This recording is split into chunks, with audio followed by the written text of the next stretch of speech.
I'm Matt, and I want to congratulate you on keeping your dog's coat healthy and looking great all year round with a Breville pet grooming kit.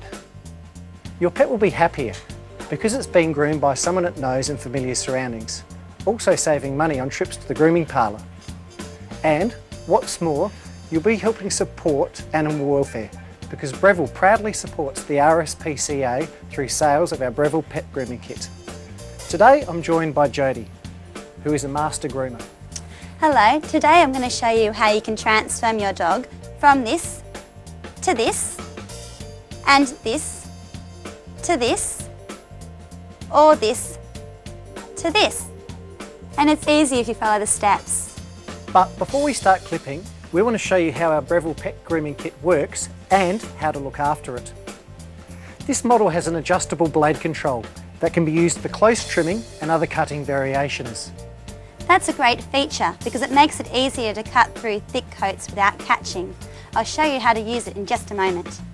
The control lever is close to your thumb, and when you press it in, the blade moves out to increase the cutting length. You can lock the blades in this position by pressing the locking switch on the opposite side of the clipper. Your Breville pet groomer comes with 3 removable trim guides, each one allowing you to trim your dog's coat to whatever length you like. They just slide on and off. Keeping the clipper blades clean is one of the keys to getting a great result. And I find the clipping blades never become dull or blunt from clipping the dog's hair.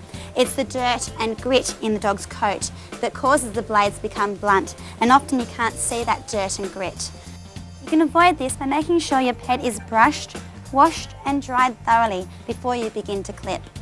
It's important to keep the clipper blades free from any dust and particles. It's easy to do. First, brush the blades with the small brush provided on both sides. Then, with the clippers turned on, add a drop or 2 of light oil at each end of the cutting head. And I find it best to do this before, during and after each clipping session. Just like us humans, grooming is a very important part to our dog's health and well-being. So, before Jodie shows you how versatile our Breville pet groomer is, I'm going to run through some of the simple steps of grooming. By brushing your dog regularly, you will keep its coat clean and healthy. Matted hair is a no-no because it can cause skin irritation, so brush out all the tangles and mats thoroughly from the coat. By the way, never attempt to wash the hair while it's still matted. Water only tightens those knots. The most important part of grooming is bathing. First, wet the dog thoroughly. Apply a good dog shampoo or soap and work it up into a rich lather. Give the dog a good scrub all over, but make sure the lather doesn't enter the eye area. And rinse the coat thoroughly. If any shampoo or dirt is left in there, it's almost impossible to achieve a proper finish with your clippers. Then squeeze the excess moisture out from the coat and dry it with a towel before using your dryer. Here's a tip, never clip wet hair. Make sure it's thoroughly dry. And when you're using a dryer, brush at the same time, concentrating on one area. A dog's skin is very sensitive, so always use a low heat setting on your dryer and move it constantly. As soon as your dog's coat is dry, you can start clipping. Now, to show you the various clipping effects you can achieve with your Breville pet groomer attachments, we're going to clip a Schnauzer, a Shih Tzu Maltese Cross and a Poodle. We're using these dogs because that way I can demonstrate techniques that can be used on any breeds. To start with, your pet must be standing on a non-slip surface. Here, we're using a bath mat on a garden table, but you can use any similar mat on any table or bench that provides a convenient working height. Before you begin, make sure your dog is relaxed.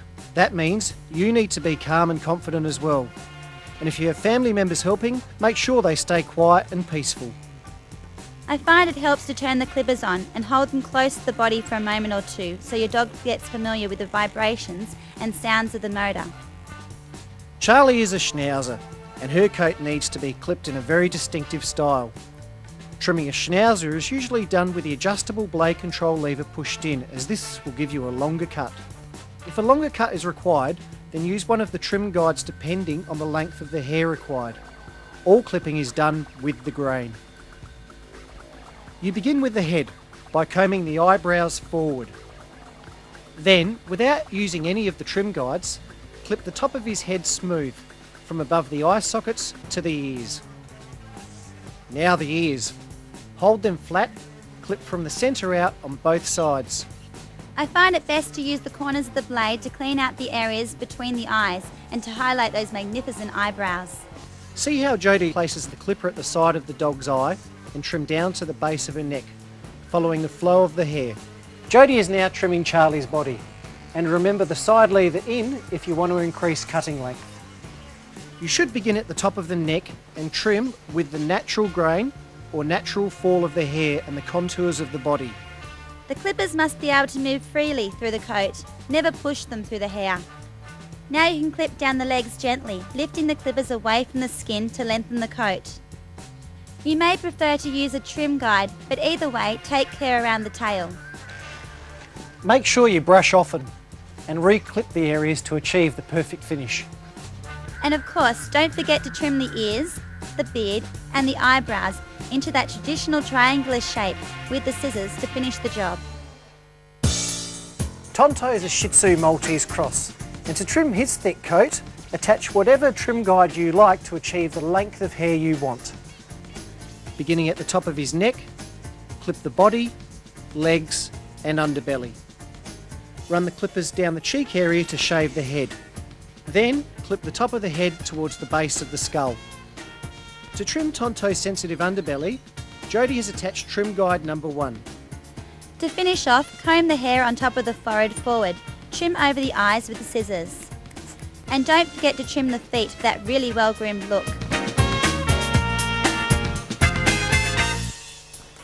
And for our third star, we've got Ella, a 1-year-old poodle. And she prefers to be clean shaven rather than having a beard. Up to you, Jodie. I always start by trimming around the face and the ears. You don't need to attach a trim guide for this. This area may be trimmed with the adjustable blade control lever in the out position. Hold the clipper with the teeth facing up.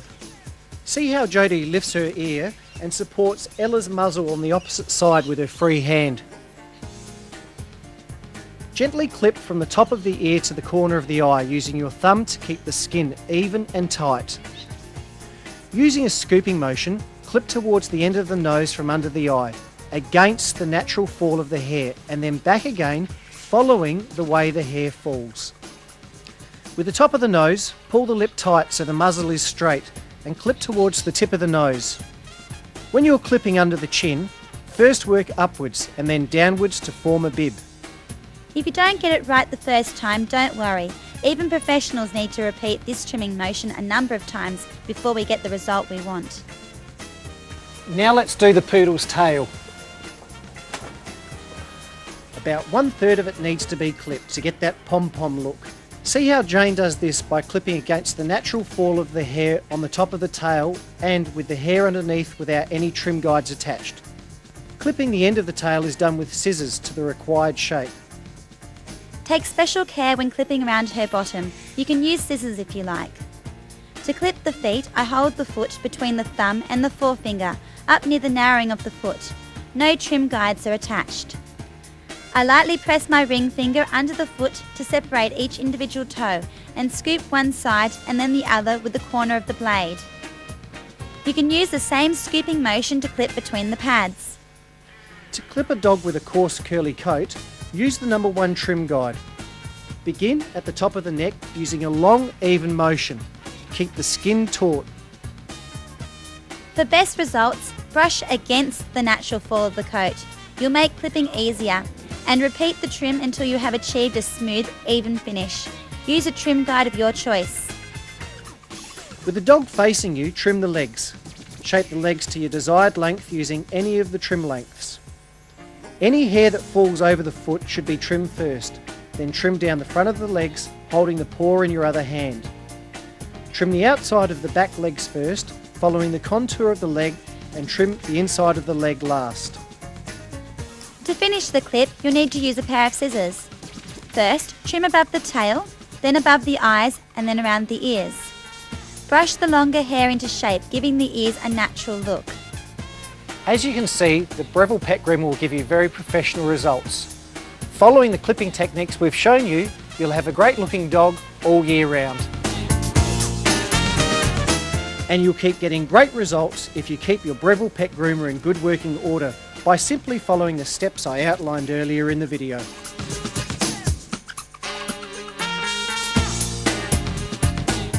Breville and the RSPCA would like to thank you for your support and wish you many years of enjoyment with your happy and healthy and well-groomed dog, thanks to your Breville dog grooming kit.